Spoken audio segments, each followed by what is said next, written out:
옆에 분들에게 인사하며 나갈까요? 잘 오셨습니다. 환영합니다. 특별히 오늘 이제 Father's Day입니다. 아버지들을 향하여서 Happy Father's Day, Happy Father's Day.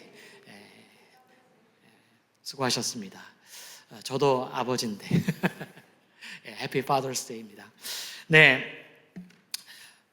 저희가 말씀을 나누게 될 텐데요. 오늘 여러분들과 함께 마태복음 11장 25절에서부터 30절까지의 말씀을 통해서 구원의 서정 첫 번째 소명이라는 주제로 하나님의 말씀 증거하도록 하겠습니다. 여러분들과 함께 지난주까지 어떤 시리즈를 나눴냐면요, 믿음 시리즈에 대해서 나눴습니다. 그런 믿음의 근거, 믿음의 과정, 믿음의 연습, 믿음의 인내라는 그런 각각의 주제를 들어서 믿음 시리즈를 지난주까지 여러분들과 함께 나누었습니다. 그런데 그런 모든 믿음의 여정 가운데 있어서요, 무엇이 중심을 자리 잡고 있을까요? 그런 믿음의 모든 여정 속에서 가장 중심작을 잡고 있는 것은 바로 구원이다라는 것입니다. 그런 구원은요, 기독교 신앙에 있어서 굉장히 핵심적인 본질입니다.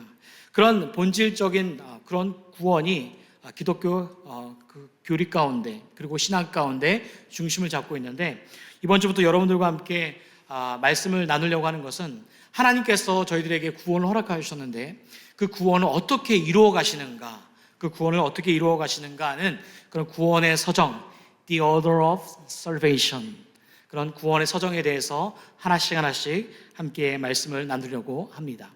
철로 역정이라는 책을 읽어보신 분이 계신지 모르겠어요.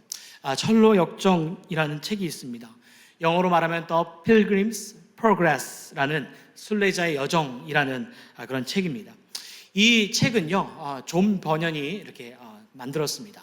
그 존 버년이 만든 이 철로 역정의 책은요, 성경 다음으로 가장 많이 읽혀진 고전이라고 불릴 만큼 상당히 많은 기독교인에게 그리고 비기독교인에게 인기 있는 책이 바로 철로 역정 책이다라는 것입니다.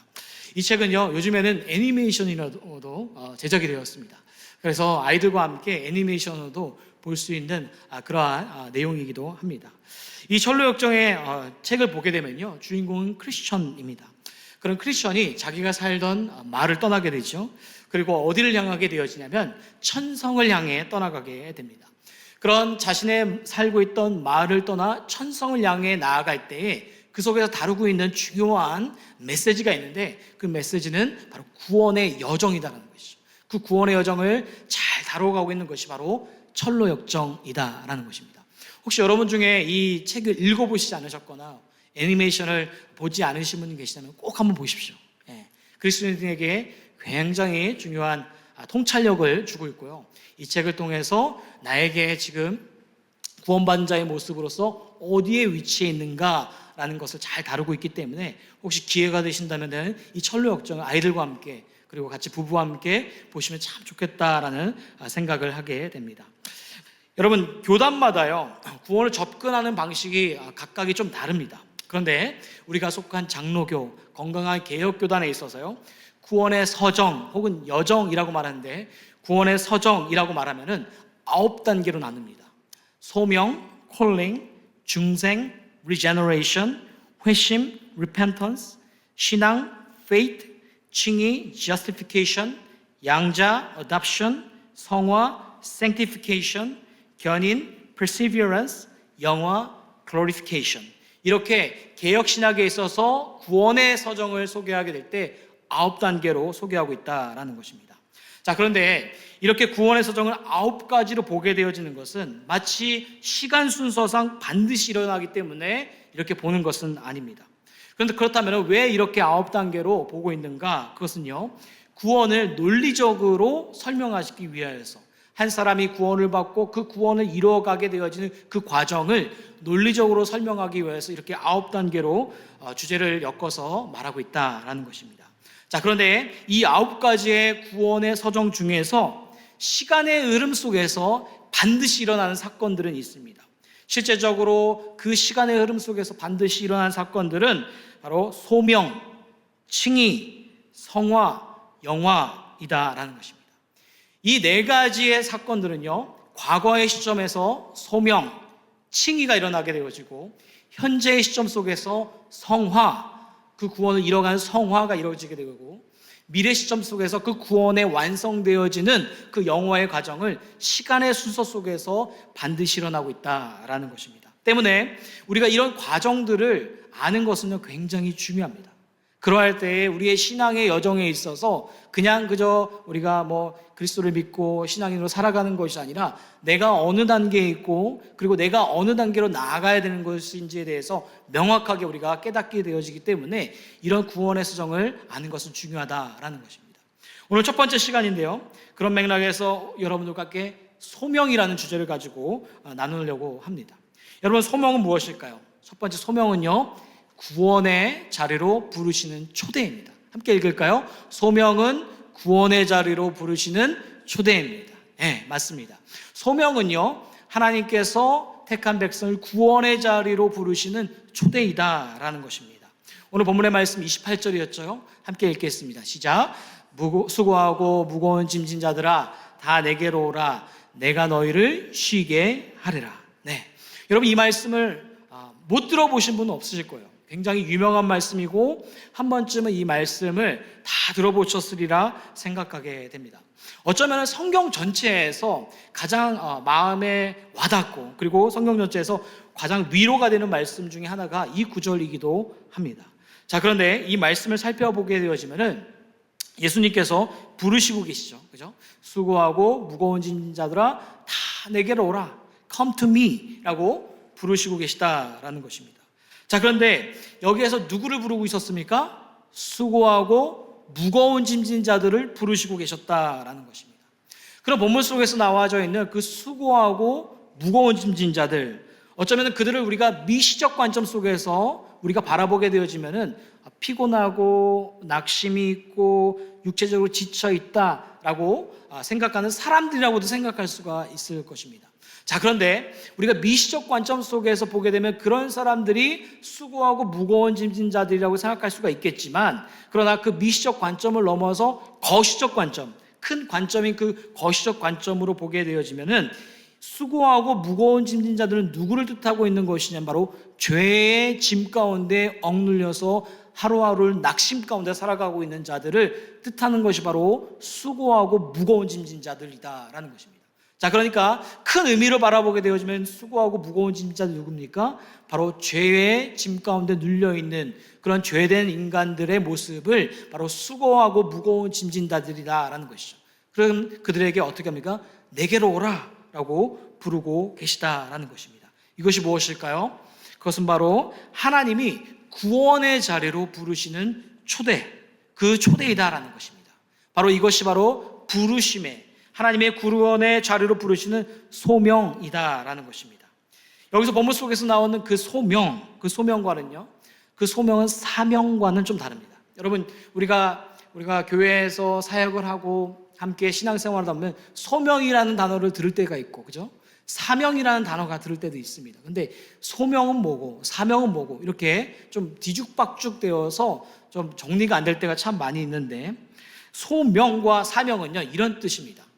소명은요, 구원의 소명이 있고 사명의 소명이 있습니다. 그러니까 구원의 소명은 뭐냐면 죄 가운데 있는 자들을 말하는 것이고, 그들을 하나님께서 부르셔서 구원하시는 하나님의 은혜의 부르심 가운데 부름이 바로 구원의 소명을 말하는 것입니다. 자, 그런데 사명의 소명은 무엇이냐면 이미도 구원을 받고 이미도 그리스도를 영접한 자들이 하나님의 사역을 감당하고 그리고 하나님께서 맡기시는 역할을 감당하는 모습이 바로 사명의 소명이라는 것이죠. 그러니까 소명에는 두 가지 의미가 있다는 것이죠. 첫 번째 소명은 구원의 소명, 죄된 인간의 모습 속에서 살아갔지만 그러나 그리스도를 영접하고 은혜의 자리로 나온 자들 가운데 부르시는 구원의 소명이 있고, 그리고 이미도 구원을 받은 자들이 하나님의 사역을 감당하고 역할을 감당하게 되어지는 사명의 소명이 있다라는 것입니다. 자, 그렇다면 이것에 대해서 오스 기니스라는 변증학자는 이렇게 말하고 있어요. 구원의 소명은 1차적인 소명이다. 그러나 사명의 소명은 2차적인 소명이다 라고 말합니다. 그런 그리스도를 알아 믿고 우리가 그 부르심 가운데 나아간 자들은 구원함 가운데 1차적인 소명을 얻는 것이고, 그리고 그 이후에 2차적인 소명으로 사명의 소명으로 나아가는 것이다 라고 설명하고 있습니다. 자, 그렇다면은 이 본문 속에서 우리가 읽었던 성경의 본문 속에서 수고하고 무거운 짐진 자들아 다 내게로 오라라는 그 부르심 가운데 구원의 자를 부르심의 그 소명은 무엇일까요? 1차적일까요? 2차적일까요? 1차적입니다. 1차적인 소명 가운데 수고하고 무거운 짐진 자들아 다 내게로 오라라고 부르시고 계시다라는 것입니다. 자, 그러니까 소명은 어떻게 주어진 것입니까? 내가 먼저 하나님께 찾아간 것이 아니라는 거죠. 내가 먼저 하나님께 찾아가서 구원을 얻는 것이 아니라 하나님께서 내게 먼저 찾아오셔서 구원을 베푸신 것, 그것을 바로 구원의 자리로 부르는 소명이다라는 것입니다. 때문에 기독교와 다른 종교의 차이점이 바로 이런 겁니다. 이슬람이나 힌두교나 불교나 유교나 도교들은요, 먼저 신이 인간을 찾아온다는 개념이 절대 없습니다. 공부를 해보고 연구를 하다 보면은 신이 인간을 찾아와서 구원을 베푼다라는 그런 개념은 없습니다. 그런데 그런 인간이 신을 찾아감으로 말미암아 구원을 받는다라고 소개하고 있다는 거죠. 어떻게 소개하고 있냐면은 그 가운데 어떤 노력이나 수행이나 깨달음으로 그 구원에 이른다라고 그 많은 종교들이 말을 하고 있습니다. 그러나 그런 다른 종교들과 기독교의 다른 차이점 무엇이냐, 바로 신이신 그 하나님 되시는 만물의 창조자가 바로 여러분 한 분 한 분을 찾아오셔서 그 구원의 자리로 부르시고 그 구원의 자리로 인도하셨다라는 것입니다. 무엇입니까? 하나님께서 내게 먼저 찾아와 주셔서 구원의 길로 불러주셨다라는 것, 그것이 바로 구원의 자리로 부르시는 소명이 저와 여러분 가운데 주어진 줄 믿습니다. 여러분, 제가 몇 해 전의 일이긴 한데요, 제가 어떤 사역의 꿈을 꾸고 있었긴 합니다. 근데 어느 날 제가 메일 한 통을 좀 받았어요. 메일을 보니까 어떤 목사님을 추천하셨습니다. 이랬었어요. 그래서 목사님이면 사역을 믿고 맡길 수 있겠습니다. 라는 제가 그 추천 메일을 받았다라는 거 아닙니까? 그래서 제가 내심 기분이 너무 좋았어요. 와, 누군가 나를 불러주고 기억해주고 추천해준 사람이 있다라는 것 자체가 마음이 참 기쁨이, 감동이 왔었습니다. 근데 여러분 한번 생각해 보십시오. 저는 그 시간을 통하여서 마음이 너무나 기쁘다, 감동이다라는 것을 생각했지만, 하물며 사람과 사람 사이에서도 누군가 불러주고 기억해주고 추천해주는 것이 마음의 큰 감동과 기쁨으로 다가오는데, 만물의 창조자가 되시는 그 하나님이 여러분 한 분 한 분을 찾아와서 그 구원의 자리를 부르시고 그 생명으로 인도하신다는 것 자체가 여러분 얼마나 기쁨이지 않습니까? 한 분만 여러분, 그 만물의 창조자가 되신 하나님이 여러분 한 분 한 분을 기억하시고 이름을 기억하시고 찾아와서 구원을 베푸신다라고 말씀하시는 것이 얼마나 기쁜 사건입니다. 그렇죠? 그렇습니다, 여러분. 그 하나님이 여러분 한 분 한 분 찾아가셔서 구원의 소명으로 이끄신 줄 믿습니다. 그래서요, 이 구원의 소명은 내가 나의 자력으로 얻는 것이 아니라고 성경 속에서 말하고 있지 않습니까? 에베소서 2장 8절은 이렇게 말하고 있습니다. 함께 읽겠습니다. 시작. 너희가 그네에 의하여 믿음으로 말미암아 구원을 받았으니 이것은 너희에게서 난 것이 아니요 하나님의 선물이라. 본문 속에서 뭐라고 말하고 있습니까? 이것은 너희에게서 난 것이 아니다라는 것이죠. 무엇이요? 구원이 너희에게서 난 것이 아니라 하나님의 선물이다. 하나님께서 너에게 주셨다라고 말씀하고 계시다라는 것입니다. 여러분, 이 선물은 어떤 선물일까요? 이 선물은요, 특별한 선물입니다. 하나밖에 없는 이 특별한 선물을 저와 여러분 가운데 주신 줄 믿습니다. 여러분, 이 선물을 주시기 위해서요, 하나님께서 여러분을 먼저 찾아가셨고요, 그리고 찾아가신 가운데 여러분 이름을 불러주셔서 구원의 자리로 이끄신 줄 믿습니다. 그 구원의 소명이 저와 여러분 가운데 주어졌다는 사실을 반드시 이 시간 가운데 기억하게 되는 은혜가 있기를 간절히 주님의 이름으로 소원합니다. 자, 두 번째는요, 소명은 참된 영혼의 안식으로 부르셨습니다. 함께 읽을까요? 소명은 참된 영혼의 안식으로 부르셨습니다. 자, 28절 후반절을 보겠습니다. 28절 후반절 이렇게 말합니다. 수고하고 무거운 짐진 자들아 다 내게로 오라. 내가 너희를 쉬게 하리라 라고 말합니다. 뭐라고 말하고 있습니까? 내가 너희를 쉬게 한다 라고 말씀하신다는 것이죠. 그 만물의 창조자이신 하나님께서 여러분들을 어떻게 해요? 쉬게 하신다라고 말씀하고 계십니다. 자, 그런데 우리가 좀 더 깊게 들어가게 되어지면 여기 본문 속에서 나온 쉬게 하리라 쉬다라는 그 원어적 단어는 어떤 단어이냐면 아나파우신이라는 단어를 쓰고 있습니다. 그런 아나파우신 단어를요, 이 한 곳에서만 쓰고 있지 않고 그 이후의 절에 29절에서 이렇게 쓰고 있는데, 쉼을 얻으리라 라는 그런 단어 속에서도 동일한 아나파우신이라는 단어를 쓰고 있다라는 것입니다. 자, 그런데요, 이 아나파우신이라는 단어가 어디에서부터 유래가 되었고 어디에서부터 파생이 되었는가? 그것은 바로 안식이라는 아나파우오라는 안식에서 바로 유래된 것이 아나파우신, 쉼, 쉬다라는 그러한 뜻이다라는 것입니다. 자, 그러니까 쉼의 본래적 의미가 무엇인가? 쉼의 본래적 의미는 무엇입니까? 안식이라는 뜻이에요. 쉬다라는 그런 본래적 의미는 무엇입니까? 안식이라는 뜻입니다. 쉬다, 쉼은 바로 안식에서 파생되었다라는 것입니다. 이 쉼은요, 단순한 피로회복, 육체적인 그런 이제 강건함을 말하는 것이 아니다라는 것이죠. 이 쉼은 무엇이냐면 안식인데, 그 안식은 어떤 안식을 말하고 있냐면 전 말씀 속에서 이렇게 말하고 있습니다. 우리 함께 읽겠습니다. 시작. 나는 마음이 온유하고 겸손하니 나의 멍에를 메고 내게 배우라. 그리하면 너의 마음이 쉼을 얻으리니. 여러분, 쉼을 얻는다라는 그 안식이 어디에 얻는다라는 것입니까? 너의 마음이 참된 안식을 얻는다라고 말씀하고 있다라는 것입니다. 자, 그렇다면은 그 마음이 참된 안식을 얻는다라는 것은 무엇일까요? 그것은요, 하나님과의 관계가 회복되어서 영혼의 참된 안식을 얻는 것이 바로 너의 마음이 쉼을 얻는다라는 것을 말씀하고 있다는 것입니다. 여러분, 본래 인간의 모습은 어떠할까요? 인간은 어디에서 살았었죠? 처음에 본래 인간은요, 에덴 동산에서 살았습니다. 에덴 동산에서 인간이 살 때 하나님과의 관계가 어땠을까요? 좋았을까요? 원만했을까요? 나빴을까요? 좋았죠. 네, 원만했습니다. 그곳에서는요, 죄책감이라는 것이 없었습니다. 그죠? 수치심이라는 것이 없었습니다. 그런 갈등들이 없었습니다.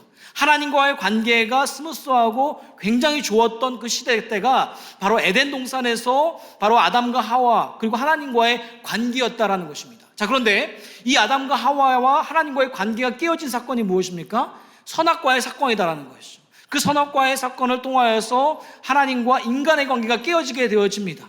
그 선악과는 하나님의 하나님 되심과 그리고 하나님의 그런 인격을 다루고 있는데, 그런 인격을 파괴하고 그리고 하나님 되심을 무시하게 되어진 그 인간이 죄로 말미암아 하나님과의 관계가 단절되어지게 되어진 것이죠. 그러면서 인간에게 찾아온 것이 무엇입니까?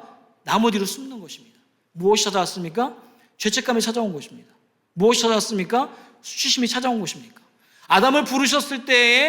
아담을 하나님께서 부르셨을 때 아담은 어떻게 했습니까? 숨어서 도망가 버리는 그 하나님과 갈등을 겪게 되어지는 그런 사건이 에덴 동산에서 벌어지게 되어졌다라는 것입니다.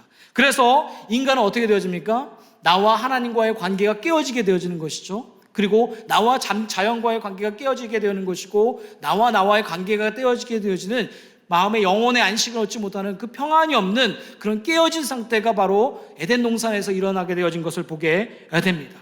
자, 그래서 인간은 어떻게 살아가게 될까요? 채워도 누려도 여러분, 채워도 누려도 만족하십니까? 만족하세요? 집사님, 만족하세요? 내가 이만큼 가졌는데 만족하세요? 더 갖고 싶죠, 그죠? 장로님, 만족하세요? 할렐루야, 아멘.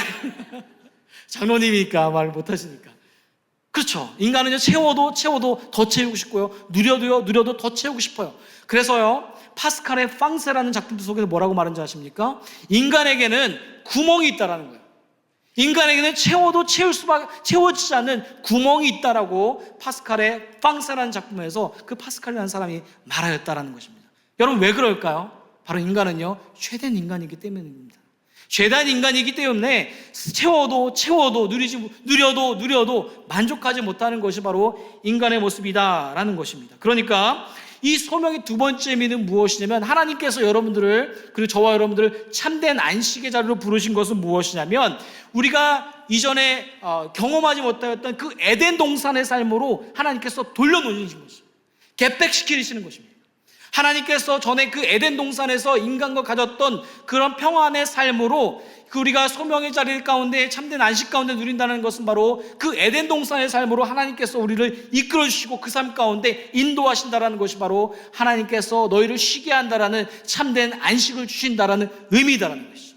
그런 참된 안식을 주신다라는 의미 속에서 저와 여러분을 부르시고 계시다라는 것입니다. 아멘. 여러분, 그런데요, 이 부르심에는요 두 가지 부르심이 있어요. 그 두 가지 부르심의 첫 번째 부르심은 뭐냐면은 외적 부르심이 있습니다. External calling이라고 말합니다. 이 부르심은요 말씀을 통해서 주변 사람의 권면을 통해서 자연의 계시를 통해서 들려지는 거예요. 복음을 들었든 듣지 못했든 믿는 사람이건 믿지 않는 사람이건 말씀을 통해서 주변 사람의 권면을 통해서 자연의 계시를 통하여서 들려지는 것입니다. 이것이 바로 외적 부르심이다라는 것입니다.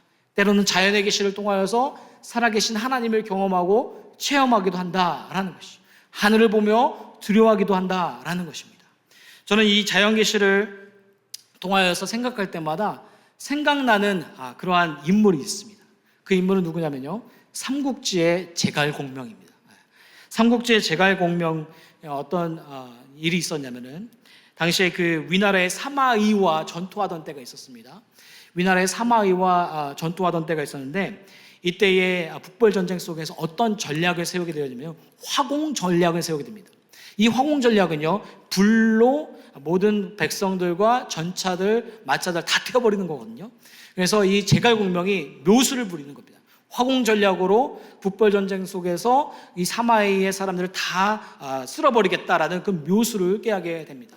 그러면서 이 묘수를 다 세워놓고 이제 때가 되었어요. 그래서 이 사마의 사람들이 이 골짜기만 지나오게 되어지면 화공 전략으로 승리하게 되어지는 그때가 있었습니다. 자, 그런데요, 그때 어떤 일들이 일어났을까요? 어떤 일들이 일어났을까요? 여러분, 그때요 어떤 일들이 일어나게 되어졌냐면 비가 내렸습니다. 비가. 그래서요 제갈공명이 세웠던 모든 계략이 다 숲으로 돌아가게 되어지는 그런 일들이 삼국지에 기록이 되어져 있습니다. 자, 그런데 그때 제갈공명이 굉장히 유명한 말을 남겨요. 어떤 말을 남겨요? 이런 말을 남깁니다. 모사제인이요 성사제천이라. 일을 꾀하는 것은 사람이로되 그 일을 성사시키는 것은 하늘이로다. 와, 이 제갈공명이 그 하늘을 두려워하며 그 신을 두려워하는 모습이 이 모사제인이요 성사제천에 담겨져 있다는 것이 저는 너무나 놀랐어요. 와, 당시의 사람들도 그만큼 하늘을, 신을 두려워하였구나, 자연의 계시를 통하여서 역사하신 그 신을 두려워하였구나라는 그런 모습 속에서 제가 정말 큰 깨달음과 놀라움을 금치 못했습니다. 여러분, 그렇습니다. 이런 자연을 통해서도요 모든 사람들에게 하나님께서는 계시하시고 그 속에서 구원으로 초대하고 계시다라는 것이죠. 근데 이 모습은 무엇이냐? 바로 외적인 부르심이라는 것이죠. 그래서 이 외적인 부르심 가운데 이 사람들이 반응하며 그리스도를 영접하는 것으로 나아가면 좋겠지만 그 외적인 부르심 가운데만 머물러 있을 때가 많다라는 것입니다. 자, 그래서 무엇이 필요하게 되어지냐면 내적인 부르심이 필요하다는 것이죠. Internal Calling이라고 말합니다. 이 Internal Calling은 복음을 듣고 죄를 회개하고 그리스도를 믿는 자리 가운데 나아가는 자들, 이것은 단순히 지식적인 동의가 아니라 영혼 깊숙이 그리스도를 영접하며 내가 그리스도인으로 살아가겠다라고 고백하는 자리 가운데 나아가는 사람이 바로 내적 부르심 가운데 반응하며 나아가는 자의 모습이다라는 것입니다. 그래서요 예수님께서는 마태복음 22장 14절에 이렇게 말합니다. 함께 읽겠습니다. 시작. 청함을 받은 자는 많되 택함을 입은 자는 적으니라. 예수님께서도 분명히 이렇게 말하고 있어요. 복음이 들려주고 자연을 통하여서 계시하고 사람들을 통하여서 권면하고 복음을 듣긴 듣지만 그 모든 자들이 구원의 자리 가운데 참된 안식을 누리며 구원의 자리 가운데 나오는 것은 아니다라는 것이죠. 무슨 말입니까? 청함을 받은 자는, 콜드한 자는 많지만 그 속에서 택함을 받은 자는 적다라고 말씀하고 계시다라는 것입니다. 무슨 말입니까? 외적인 부르심 가운데 말씀을 듣고 말씀이 흘려지는 자들은 많지만 내적인 부르심 가운데 그 말씀에 반응하며 죄를 회개하며 그리스도를 믿는 자리 가운데 나아가는 자는 적다 말씀하시는 것입니다. 여러분은 외적 부르심 가운데 계신 분입니까? 아니면 여러분은 내적 부르심 가운데 계신 분입니까? 여러분은 청함을 받은 자입니까? 택함을 입은 자 가운데 나아가고 계십니까? 바라기는 여러분 여기 가운데 계신 분들은 단순히 청함만 받고 끝나는 인생이 안 됐으면 좋겠어요. 여러분 여기 가운데 계신 분들은 단순히 청함만 받고 복음이 들려지기만 하고 그것으로 끝나는 인생이 되지 않기를 소원합니다. 여러분 얼마나 그게 시간 낭비예요. 뭐 하는 거예요? 얼마나 시간 낭비고 얼마나 헛된 그런 에너지 소모입니까? 바라기는 여러분들이 청함으로 끝나는 것이 아니라 택함을 받고 정말 하나님께서 주시는 그 참된 안식 가운데 죄된 인상 속에서 살아가게 되었지만 여전히 두려움이 있고 여전히 갈등이 있고 여전히 수치가 있고 여전히 아픔이 있지만 그러나 그 모든 것을 넘어서 참된 영혼의 안식으로 말미암아 자유함을 경험하게 되어지는 그 택함의 자리 가운데 나아가게 되어지는 그 참된 안식을 여러분과 제가 누릴 수 있기를 간절히 주님으로 축복합니다. 여러분 저는 말씀을 준비하면서요 생각나는 한 기도문이 있었어요. 그 기도문은 어떤 기도문이냐면은 샌프란시스 병원, 한국에 제가 샌프란시스코에 살다가 왔거든요. 그래서 자꾸 샌프란시스코에 있는데 샌프란시스 병원에 가면 어느 환자의 감사 기도문이 있다 합니다. 제가 함께 읽겠습니다. 하나님 감사합니다. 하나님 때때로 병들게 하심을 감사합니다. 인간의 약함을 깨닫게 해주시기에 때문입니다. 고독하고 외로운 것도 감사합니다. 그것은 하나님과 가까워지는 기회가 되기 때문입니다. 일이 계획대로 안 되도록 틀어주신 것도 감사합니다. 그래서 저의 교만이 깨지기 때문입니다. 돈이 떨어지고 사고 싶은 것도 마음대로 못 사게 하신 것도 감사합니다. 눈물 젖은 빵을 먹는 심정을 이해하기 때문입니다. 자식들이 공부를 기대만큼 안 하고 아내가 미워지고 어머니와 형제들이 짐스러워질 때도 감사합니다. 그래서 그들이 저의 우상이 되지 않게 하기 때문입니다. 때로는 허물을 느끼게 하고 때로는 몸이 늙고 아프게 하심도 감사합니다. 그러므로 인하여 영원을 사모하는 마음을 가지기 때문입니다. 불의와 부정이 득세하는 세상에 태어난 것도 감사합니다. 하나님의 의를 사모하기 때문입니다. 제게 잘못하고 저를 비방하는 사람들이 있게 하심도 감사합니다. 그럴수록 더욱 겸손해지고 더욱 노력하기 때문입니다. 오늘 밤 잠 못 이루고 뒤척이게 하신 것도 감사합니다. 그래서 병들고 고통받는 이웃들을 위해 기도할 수 있기 때문입니다. 하나님, 그럼에도 불구하고 제게 감사할 수 있는 마음을 주신 것을 더욱 감사합니다. 여러분, 이게 보통 할 수 있는 감사의 기도문입니까? 그럼 어떻게 이렇게 감사의 기도문을 쓰고 감사가 나올 수가 있겠습니까? 저는 다른 것이 아니라고 생각해요. 이분이 진정한 구원의 자리 가운데 부르심에 반응하고 그리고 내적 부르심 가운데 하나님께서 참된 영혼의 안식을 경험했기 때문에 상황이 좋든 환경이 나쁘든 상황이 안 좋든 환경이 좋든 그 상관없이 그것에서 무엇을 얻은 것입니까? 영혼의 참된 안식을 얻었기 때문에 그 모든 상황 속에서 자유할 수 있기 때문에 이렇게 감사의 기도가 나오지 않나 저는 생각하게 됩니다. 저는요 모태신앙인으로 자랐어요. 근데요 모태신앙으로 자라서 교회를 출석하고 그리고 이제 말씀을 들어도 그냥 교회에 놀러 가는 것이었고 그리고 말씀을 들어도 그런가 보다 하면서 그냥 무심코 지나갔을 때가 참 많이 있었습니다. 그러다 제가 이제 고등학교 2학년 때 사고를 당하게 되었어요. 그래서 머리가 막 찢어졌는데 피가 많이 났었거든요. 그러면서 병원에 이송하게 되었고 그 시간 속에서 제 인생을 잠시 이렇게 돌아보게 되었습니다.